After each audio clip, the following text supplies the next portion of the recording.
Good morning, everybody. My name is Eric Thaller. I head up capital markets at Prosper Marketplace. This is a panel on the evolution of marketplace lending ecosystem. Over the past 10 years, as the marketplace lending industry has grown and evolved, we have seen the growth of a whole ecosystem around this industry. Companies like the ones on this panel today have taken the initiative to innovate and standardize data, contributing to the growth and transparency of the industry. The work they've done has helped investors around the world better understand the asset class and its performance. As we look to the future, this standardization of data will only become more important. To discuss some of the opportunities and challenges today, we have a great panel. Before we get started, I'd like to ask the panelists to introduce themselves and their company. Maybe Perry, we'll start with you. Sure. Hi, how are you? I'm Perry Rahbar, CEO and founder of DV01. DV01 is a reporting and analytics platform for institutional investors that brings transparency to the consumer lending markets, primarily starting with marketplace lending, but expanding into other traditional asset classes as well. Hi, my name is Charlie Moore. I'm Chief Commercial Officer for Global Debt Registry. We're in the business of validating and tracking ownership and collateral positions around loans to give investors greater certainty in the underlying assets. Hi, I'm Bill Ullman, Chief Commercial Officer at Orchard Platform. We do a lot of what Perry does. He summed it up very nicely. We're also in the process of building out a secondary market platform for the industry. Hi, I'm Rupert Thaller from AltFi Data. Apologies, you've already heard a lot from me. We take cash flow data from the UK platforms in an attempt to help them improve their disclosure, create alignment with investors, and we monetize that product by distributing it to interested parties. Hi, Ram Ahluwalia. I lead PeerIQ. We provide the data and analytics to improve standardization, transparency, and liquidity to the marketplace. So we help institutional investors price, value, exchange, and structure risk. Great, thank you. Rupert hit on a lot of these topics earlier, but why don't we just start with you, Rupert. Could you talk about the existing standards of transparency? Are they really allowing genuine scrutiny of the platforms today? And if not, what needs to be done? Yeah, so I guess to summarize a lot of what I said in my talk, I very much don't think they are allowing scrutiny to be brought to bear. I'm not sure if that's necessarily a problem of the rules. I think it's something that needs to evolve. You know, none of this stuff is simple. Finance is complicated, disclosure is complicated, and the underlying asset class we're talking about here is enormously complicated, not to mention brand new. So I do think that standards of disclosure at the moment are ill-suited to achieving what they're seeking to achieve. But I don't think it's kind of a case of casting blame for that. I think it's a case of recognizing that regulators, industry bodies, platforms, data companies all need to work together to improve that and to ensure that from henceforth, disclosure does do what it's meant to do, namely create alignment. Great, thanks. Perry, maybe you can talk about how you think the diligence process can be improved. How can we get the comparability between the platforms that's required? And is there a role that an industry body or regulator should play here? I think that's something that we all try to help with in some form or another. And you know, I think from the originator standpoint, they're just focused on their own data. And kind of what Rupert was saying is, I don't think there's any malintent in the way things are. It's just it's a young industry, and no one really kind of sat down at the beginning and coordinated with their competitors around how they should report everything. So I think as the industry's grown and it's become more institutional, the due diligence process, particularly around data, has become a little bit more challenging for investors to handle as they're dealing with a lot of different platforms, trying to get a sense whether or not, even if they're investing with them, but just trying to get a sense of how the market's doing, and that's kind of what we've tried to alleviate. And I think now with time, with companies like ourselves and some of the others on the panel, we could be that kind of bridge that, through different organizations like the MLA, could kind of help come to better standards, and we're already doing that. On the securitization side with SFIG, There's a data and reporting work stream there that we're a part of, and it's been great to see the whole industry come together and try to solve some of these problems. But I would add, I mean, this is really complicated stuff because each platform, each origination platform, does things its own way, and it gets down to little minute details like when a payment comes in, when it's classified as late, it could be on the day, it could be 24 hours after the day. There's all these little things that that all of our teams respectively work on to try to get straight across platforms. But then the platform may say, you know what, I like the way I do it, right? And another platform may say, I like the way I record things. So getting everyone on the same page is a big challenge. But it's very important because investors need to be able to compare across origination platforms to see whose loans they want to invest in and who's giving them the best return for the risk they're taking. And if I can just add to that, so there's clearly a lot of complexity in the loan data and the different formats, et cetera, but in terms of the underlying, the models used to do due diligence on the loan data, I think Rupert hit on a number of core themes in terms of transparency 2.0 and objectivity and really redefining how we're actually diligencing the underlying loans and really giving investors having certainty in what they're buying and what they're funding. And we're starting to see a demand for a different way of actually verifying the loans. So rather than the traditional loan tape to loan agreement model that's worked in other more paper-based asset classes, starting to see actual independent validation of the underlying loan data out to the original data sources using APIs and much more of a fintech approach to doing it than this sort of introspective approach of looking at loan tapes against loan agreements. If there's a problem in one, there's a problem in the other, and they're both provided by the seller of the asset. So there really isn't any sort of independence or objectivity around that. So that whole model around how these loans are being diligenced by investors is evolving quite rapidly. Charlie, could you just comment a little bit more on that evolution and where we are? Have the platforms been receptive to integrating with technology to provide that information?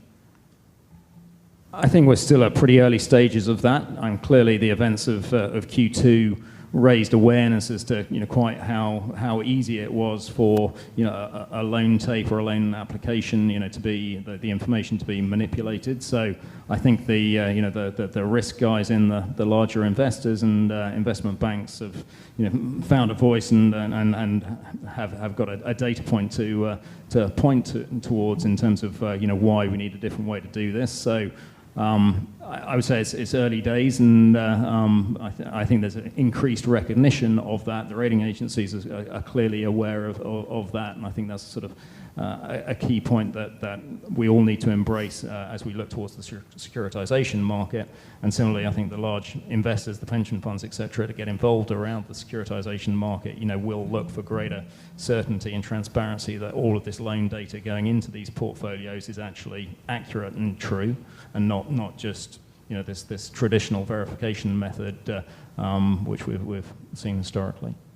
I can add a little bit more to that as well. So I think the first part of it is the data normalization and standardization, which we talked about, ensuring charge-offs and DTI delinquencies are comparable across platforms. And the second, to Charlie's point, is having confidence in the data through robust internal controls, chain of title, chain of custody tests. So to underscore it, what we've seen recently with the dramatic growth of the securitization market is you're seeing deals where there's no independent third party providing representations to even loan existence. So to give you some additional background, along with the post-crisis reforms from Dodd-Frank, the SEC introduced Rule 15G-A1, which requires the securitizer to provide an ABS 15G report. Typically, a third party, like an accounting firm, will provide certain attestations. So that background aside, what you find is that in the most recent securitization of personal loans, the accounting firm in this case stated the following. They said, "We do not represent to the existence or ownership of the unsecured consumer loan." So it's really quite surprising. So what you're seeing are the third parties are going through the obligations of the Rule 15G-A1 SEC mandate. However, there's a lack of infrastructure to enable ABS investors to have confidence in the pancake stack of reps and warrants that connect the borrower contract to the funding bank, to the credit facility provider, then ultimately to the dealer and the ABS investor. I think those are problems that companies like PeerIQ and GDR are helping to solve. So that makes a good transition to the securitization market. Maybe Perry, you want to touch on, what do you think are the largest barriers for widespread adoption of securitization by the institutional investors for these assets? I definitely think some of the things that Ram and Charlie have talked about are front and center. And I think, just a generalized familiarity with the asset class itself. But I think, what we've seen even with the market turbulence over the last, say 6 months, it seems that the market's gotten over that, and there's been, pretty strong institutional participation. I think now it's just more a matter of the scale of the investment. These markets are pretty big. I mean, if you look at just life to date and marketplace, you're maybe getting close to 10 billion, and you look at just the auto loan market this year alone, you're already over, almost at 70 billion, if not through that. So I think, scaling this investment and really knowing that this is an asset class that's around, and that there's going to be, consistent supply.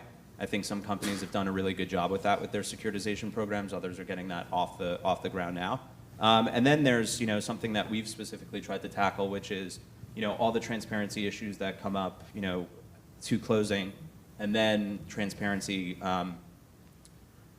throughout the life of the deal that allows for a more transparent secondary market. So that's kind of one of the things that we've tackled with this new kind of offering that we've rolled out, where we're acting as a loan data agent within the transaction and making the data available to institutional investors through our web application, and it's available to all investors. Everything's normalized. They could easily access loan tapes. It was pretty ironic that in this market you could have, like, for example, with Prosper, you have updated performance data on everything Prosper has originated, but you own potentially a bond that's backed by Prosper loans, and you don't exactly know how those loans are doing. And all you get is a 6-page remittance report that's just got pool level statistics that are very, don't really tell you a ton. So, those are the kind of things that we're tackling more on the data transparency side. And eventually, I think, it looks pretty good. Yeah, we would fully echo, Perry, those comments on the need for transparency. The transparency you see in the whole loan market disappears when these loans are packaged and distributed as bonds. So, for example, if I'm not an owner of the notes in a securitization, I do not have access to the remit data, which means that I may have limited appetite to purchase the bond, or I may choose not to make a market in the bond, or make a market purely based on data from, say, Trace. The other thing you need to really unlock capital in securitization is standardization. So what do we mean by standardization? We've talked about standardization at the data layer. We also need standardization in the representations and warranties. So we have standardization in other markets, like the CLO market, that are growing. Other markets, say private label RMBS, are still challenged because there's a lack of standardization on reps and warranties. You need standardization on the legal documentation, on the backup servicer, on the capital structure, to ensure and improve the ability for institutional investors to diligence and get comfortable with the risk. And I think building on what Ram was saying in terms of standardization of reps and warrants is also the ability to actually to validate reps and warrants. So reps and warrants are only as good as your ability to actually enforce them. So if you are investing in loans and it turns out that a number of borrowers are bankrupt or deceased or whatever, currently it's difficult to know that until it's too late. So the ability to actually do the right loan level due diligence and validate those loans at the right time, so you can actually put the reps and warrants into effect. Could you guys comment? There's been a lot of talk about the best way in which these platforms should be securitizing their assets. Do you think it makes sense to have active portfolios or passive portfolios put into these securitizations? To the floor. I think, there's if you want to have a more, I don't think, I think ultimately passive is easier for investors to digest. I think the very simple rule of thumb is the more investors have to work to understand how this deal might be different from that deal, might be different from that deal, they'll charge you for it. And so all these little things add up, which is just amazing to me. just from back in my trading days, if you pulled up a bond and there wasn't, it was 144 and there wasn't any information on Bloomberg, it would just automatically get dinged. Whether that's, depending on, liquidity in the markets, that could be anywhere from, a couple basis points to 50 basis points to 100 basis points, which when you think about what that's worth to an originator, it's kind of crazy. So I think passive is definitely easier for people to get their hand around because then they have to do the work on the originator, and once they understand the originator and the broader loan data sets that they make available, it's a lot easier. But I don't think that is, there's definitely investors that are actively selecting their loans and securitizing, and if they have a pretty good track record for their selection process, their deals will probably trade better. Yeah, and I agree. I think the market's moving to a passive market as you have large-scale buyers enter the category. And if there's additional alpha from loan selection, that'll manifest itself as excess spread, which is a form of credit enhancement, which should lead to better deal execution. But it's a smaller point, though. I think the other areas of focus ought to be around data standardization, internal controls, and the chain of title test we talked about earlier. Great. I'm going to throw in a question from the audience. How do you standardize portfolio data when platforms use different credit bureaus which have different definitions for data elements? We've actually spent a good amount of time on that. We just even between Experian and TransUnion, it's not apples to apples. It takes someone who actually understands how they're, how the different bureaus are reporting things. I would say that's a little bit easier because you have a limited number of bureaus, and then once you do it once, it kind of applies throughout, and so that's just kind of on the credit attribute side. I think where at the portfolio level where it becomes really difficult, and this is where we've spent a lot of time, because the portfolio data is totally different than what some of these originators make available on all their originations, which is more of a monthly file or a quarterly originations file. But you're getting, in the case of some of these guys, daily data on your portfolio and how the performance data evolves and how they're servicing the loans. That's where it gets really difficult, and that's always evolving because we've worked with you guys and some of the others for years, and we're still learning things because servicing loans is just never an easy process. Well, a fundamental problem is if you're trying to standardize across, say, a bunch of unsecured consumer lenders, by picking whatever the standard is going to be, almost by definition, it's helping some performance and hurting other performance. So how do you drag everyone in to that standard when I, as originator, actually kind of like the way I'm reporting it because it makes me look better? So it's a very tough thing to do. It's a tough negotiation that I think all of us I think sometimes, I don't know if it's if they're doing it the way that they're doing it because it makes them look better, or that's just the way that's right. that it got off the ground. It could be an education. And I think sometimes we found that there's no good reason why things are the way they are, and through just kind of the dialogue. And that's why I'm very hopeful that some of these different organizations, where people are actually talking about these things, there is kind of like a migration. And us knowing all the little details about how everyone does things differently or kind of could drive that conversation. The one thing I would add, just you had asked the question before, do you think the government should set what is the standard? I really hope we do not get to that point. I think the marketplace will set the standards as it has in lots of different asset classes for lots of different types of securities. So we'll get there ultimately, but it's going to take time. Securitization obviously is one form of liquidity, but I wanted to just briefly touch on maybe a secondary whole loan market and ask the panel what they think is required to get that going and actually provide broader liquidity in the marketplace. Well, we're trying to build such a market over time, so I'll take a first stab at that, and I'm sure there's a lot of opinions about it. But a bunch of things have to happen. You have to have an agreement amongst buyers and sellers of these loans about a legal and regulatory framework, right? So that's a different form of standardization in a sense. It's not about data, it's about the law, and it's about how you classify these assets. and what kind of contracts need to exist between the parties. But you need something standard and repeatable and consistent that everybody's going to do over and over again and understand these are the reps and warranties. This is how this marketplace is going to work. So I think that's one thing. I think we've talked about all the transparency and standardization of the data. That has to happen too, or it has to get to a point that enables investors to compare across platforms and be able to make judgments and investment decisions based on the data they're looking at. So I think those two things are really key.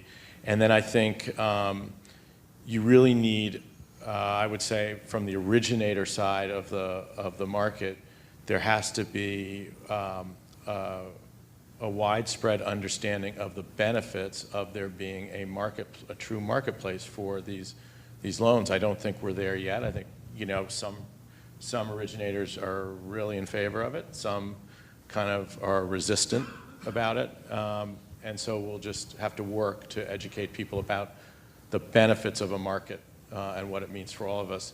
What I would just say in closing is without a market, it's going to be very hard for this industry to really scale and get super, super big, hundreds of billions, $1 trillion. I would challenge the premise of the question. I would say that secondary markets are here.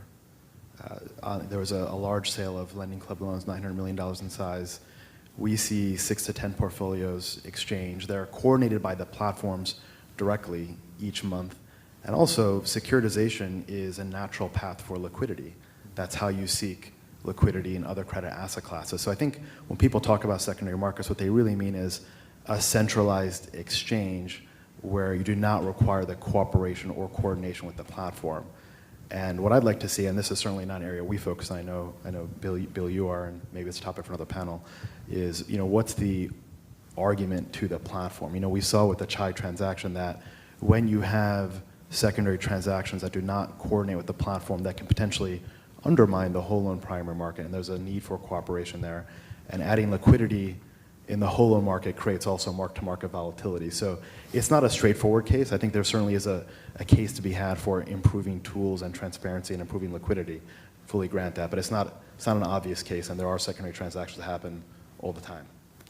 I think those are two great answers, and actually just to add a bit more perspective, I feel quite objective on this because we're a long way behind in the UK, and we're behind as a business in terms of developing this. But the first thing I'd say is, clearly there's a bunch of ex-capital markets guys or whatever, conventional investment banking capital markets guys on this panel, and I think we all understand that liquidity breeds liquidity. So this has got to be encouraged because it's a total game changer in terms of adoption. If you can tell the conventional fixed income manager that he can get out of this stuff, he's way more likely to get in the first place.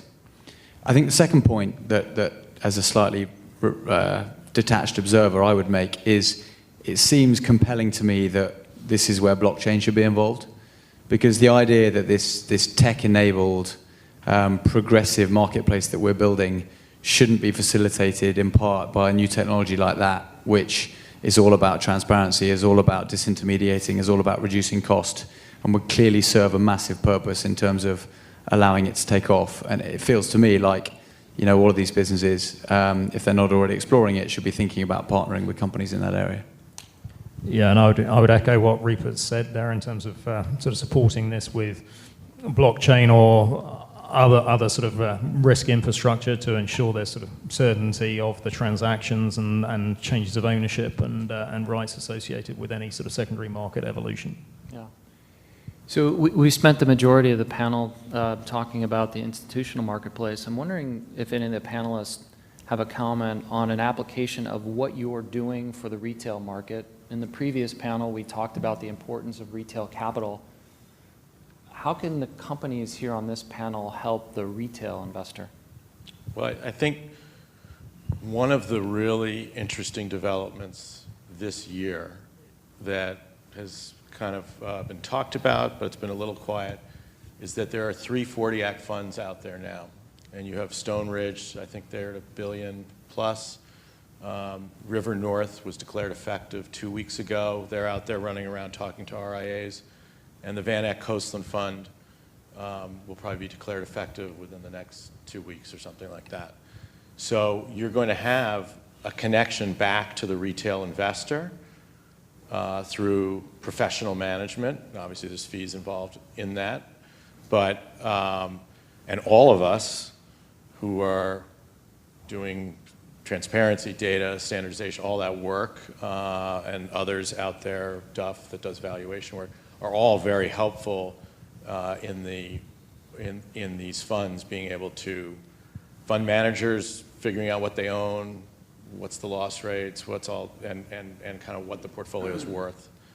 So I think what I'm hopeful that we're going to see is more innovation out of the investment management community for longer term pools of capital that reconnect the individual back to these assets. Hopefully this is the beginning of a trend. We'll see.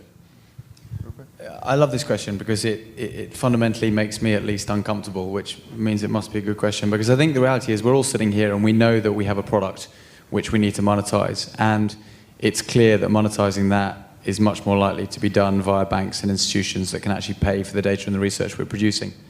And so there's a reality that what do you do about the retail investor? You know, you've invested in complicated engines, data sets, and you don't want to give it away for free. So I think it creates a really interesting dilemma. And on the one hand, I answer that by saying these information asymmetries exist in established marketplaces. So if you think of the equity market, you know, institutional investors have got a bigger budget and they're therefore paying for way more in terms of research, more information, etc. But in a way, that isn't unfair on the retail investor. To a large extent, it provides reassurance to the retail investor to know that somebody else is in there doing DD, holding companies to account, ensuring that companies are transparent, etc. So I think we have to recognize there is a fundamental asymmetry of information in any market. And then the only other way we can solve the problem is to say, we don't have any applications for our product right now for the retail investor. And I'm afraid we're not in a position to give the data to him for free. But we are very much investing in tools for the advisory community, who in turn are pushing these products to the retail investor. Yeah, and I think I'd echo both of the comments here. The vast majority of capital for retail is being managed by institutions such as Vanguard and Fidelity and DoubleLine. That's been the trend the last 25 years. I think Van Eck and some others are part of that trend. It doesn't make much sense, in my opinion, to have retail, mom and pop investors going online to underwrite loans. They should charge sophisticated investment managers that use our services and analytics and valuation to make those decisions. Great. A quick question from the audience. How are the loans that are being pledged as collateral being tracked? How does the industry avoid double pledging of assets? Great question. So, and a really did you plant that? Issue. I didn't plant that, but yeah, we're being asked by many of the large investment banks providing the lines of credit here to use the registry to cross-reference that sort of activity. I mean, the good news is that there's a relatively small number of credit providers out there, so the ability to actually get them together and be cross-referencing them isn't an insurmountable task. But yeah, we're not there yet. But that is absolutely where we're being asked by the industry to go, and is potentially a huge risk for them, and I think the industry as a whole. So we do need to get that sorted out. Great. Yes. And the two types of double pledging risk is one in the whole loan market, ensuring the same loan isn't sold twice, which of course is fraud, as well as double pledging in the credit facility market, a different type of fraud. So on the latter, we perform that service today for all the various investment banks and regional banks that we provide the credit facility management services for. In the whole loan market, we'll be introducing a service to validate loan existence, which is will remedy and address the types of issues I discussed in the Rule ABS 15G report I mentioned earlier. Great. We're running out of time, but I just want to ask the panel one last question. Can you give us a big prediction for the ecosystem in 2017? Perry, we'll start with you. I personally feel that the securitization market, I mean, even though it's been fairly turbulent this year, I think the investor demand and the scale there, it will be a huge exit, and I think the bigger guys will really capitalize on that. I think it'll be tougher to kind of get it off the ground if you haven't done it yet, but for the bigger guys, I think that's going to be a huge channel. Yeah, I would agree with that. I think the securitization market will evolve. We'll see more standards there and greater rigor around the whole due diligence expectations that the rating agencies will, I think, put a lot more pressure on that front. And you'll see a sort of growing number of sort of risk infrastructure parties come into this ecosystem to support the sort of safe and sound growth on the investment side. I think this may be more of a little bit of a hope and a little bit of a prediction, but I think we're going to continue to see more longer-term, high-quality investors enter the space as the industry continues to grow, more traditional asset managers, and maybe move a little bit away from the kind of faster money hedge fund kind of universe that we've been operating in. There's definitely some hope in my answer too, and I'm going to stick with the UK because it's what we know best. But I think the regulator in the UK, who's been very proactive in terms of regulating this space, really understands the value of data creating alignment, and I think they may even go so far as encouraging, not dictating, but encouraging platforms to coalesce around a standard and platforms to make the most of their disclosure. Yeah, I'm sympathetic to all the comments already made, particularly around securitization. I think platforms are recognizing that not only do you have to focus on acquiring borrowers at low cost with high customer lifetime value, but you also have to acquire capital at low cost that's resilient. You're seeing that differentiation play out in the market today. There are some platforms that are increasing their origination volume, they have very low cost capital, and they also have novel distribution strategies. And I think you'll see some novel distribution strategies evolve next year. Great. We're about all out of time. I want to thank the panelists for joining us today. Thank you. Thanks, Eric. Thanks, Eric.